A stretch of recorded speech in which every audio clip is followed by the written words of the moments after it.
আজ বানিয়েছি আলু চিংড়ির মশলা কারি বা আলু চিংড়ির ভুনা। এই সুন্দর রেসিপিটা আমি কিভাবে এবং কি দিয়ে তৈরি করলাম দেখে নিন বন্ধুরা, একটা লাইক দিয়ে। নমস্কার বন্ধুরা, জেবি কিচেনে সবাইকে স্বাগত। আশা করি সবাই ভালো আছেন। আলু চিংড়ির মশলা কারি বা আলু চিংড়ির ভুনা বানানোর জন্য দেখুন আমি কি কি নিয়েছি। একটা আলু ছোট ছোট এরকম টুকরো করে নিয়েছি, আর চিংড়ি মাছ কেটে ধুয়ে পরিষ্কার করে নিয়েছি দেখুন বন্ধুরা।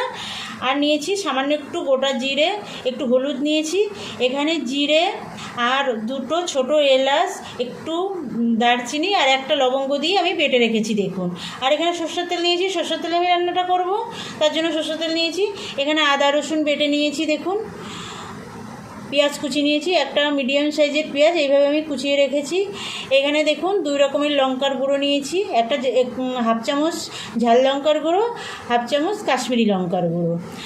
লবণ নিয়েছি, একটা ছোট সাইজের টমেটো কেটে রেখেছি দেখুন এরকম টুকরো করে, 2টো কাঁচা লঙ্কা নিয়েছি একটা তেজপাতা। এই সামান্য উপকরণ দিয়েই একটা দুর্দান্ত স্বাদের রেসিপি তৈরি হয়ে যায় বন্ধুরা। দেখে নিন তাহলে আমি কিভাবে রান্নাটা করছি।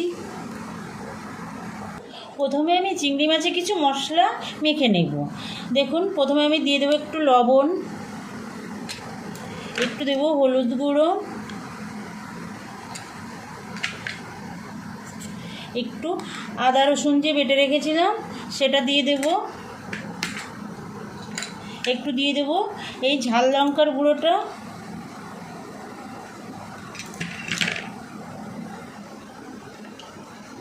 আর দিয়ে দেব হাফ চামচ মতো তেল, সর্ষের তেল। এবার আমি মেখে নেব চিংড়ি মাছটা। নতুন বন্ধুদের কাছে আমার অনুরোধ, বন্ধুরা আপনারা এই সহজ সহজ রেসিপি পেতে আমার চ্যানেলটা সাবস্ক্রাইব করে আমার সঙ্গে থাকবেন, বেল আইকনটা প্রেস করে রাখবেন। যখনই আমি নতুন কোনো রান্নার ভিডিও আপলোড করব আপনাদের কাছে নোটিফিকেশন চলে যাবে, আপনারা আপনাদের সময় মতো দেখে নিতে পারবেন। আর পুরনো বন্ধুরা, যে সকল বন্ধুরা আমার সঙ্গে আছেন সে সকল বন্ধুদের কাছে আমার অনুরোধ, আমার ভিডিওগুলো দেখবেন, লাইক কমেন্ট করবেন, শেয়ার করবেন আত্মীয় স্বজনের কাছে। দেখুন মাখানো হয়ে গেছে। এবার এটা আমি 10 মিনিটের জন্য রেখে দেব। এবার আমি রান্নাটা শুরু করব, তার জন্য চলে যাব গ্যাসের কাছে। দেখুন আমি গ্যাসে কড়াই বসিয়ে দিয়েছি, গ্যাসও ধরিয়ে দিয়েছি বন্ধুরা। আমি হাফ চামচ মতো তেল দিয়ে দেব। তেলটা একটু গরম হতে দেব। তেল দেখুন গরম হয়ে গেছে, আমি একটু লবণ দিয়ে দেব আর একটু হলুদ দিয়ে আমি এবার আলুগুলো ভেজে নেব। অল্প লাল করে আলুগুলো ভেজে নেব।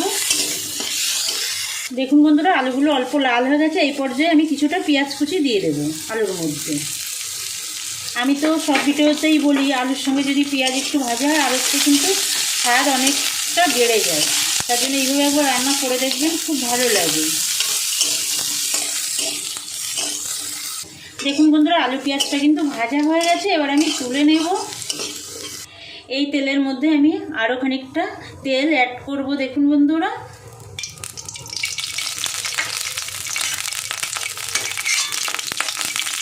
তেল গরম হয়ে গেছে, আমি এই গোটা জিরেটা ফোড়নে দিয়ে দেব। দেখুন জিরেটা কিন্তু সুন্দর ভাজা হয়ে গেছে। এবার আমি পেঁয়াজ কুচিটা দিয়ে দেবো। পেঁয়াজটা একটু ভেজে নিলাম। এবার আদা বাটাটা দিয়ে দেব। আদা রসুন আছে এখানে, খুব বেশি মশলা না, সামান্য মশলাতেই এই দুর্দান্ত রান্নাটা হয়ে যায় বন্ধুরা, আর খুব কম সময়ে হয়ে যায়। এবার দিয়ে দেবো টমেটো কুচিটা, একটু নেড়ে নেব। এবার আমি মশলা মাখা চিংড়ি মাছটা দিয়ে দেবো আর তেজপাতাটা দিয়ে দেবো। তেজপাতা কিন্তু আমি ফোড়নে ব্যবহার করিনি, এই সময়ে আমি তেজপাতাটা ব্যবহার করব। চিংড়ি মাছটা মশলার সঙ্গে ভালো করে একটু কষিয়ে নেব। দেখুন বন্ধুরা চিংড়ি মাছগুলো কত সুন্দর কষানো হচ্ছে। এইভাবে যদি চিংড়ি মাছ আলাদা করে না ভেজে মশলার সঙ্গে কষিয়ে রান্না করা হয়, চিংড়ি মাছে কিন্তু স্বাদ অনেক গুণ বেড়ে যায়, আর চিংড়ি মাছটা নরম থাকে, অতটা শক্তও হয়ে যায় না। এবার আমি এর মধ্যে ভেজে রাখা আলুগুলো দিয়ে দেবো। একদম একটা ঝটপট রেসিপি বন্ধুরা, এবার এই যে জিরে, এলাচ, দারচিনি আর লবঙ্গ দিয়ে যে পেস্টটা করে রেখেছিলাম সেটা আমি দিয়ে দেবো।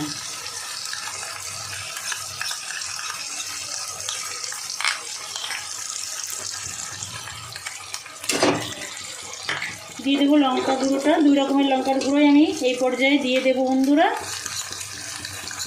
লঙ্কাটা কিন্তু বন্ধুরা আপনারা আপনাদের স্বাদ মতো দেবেন।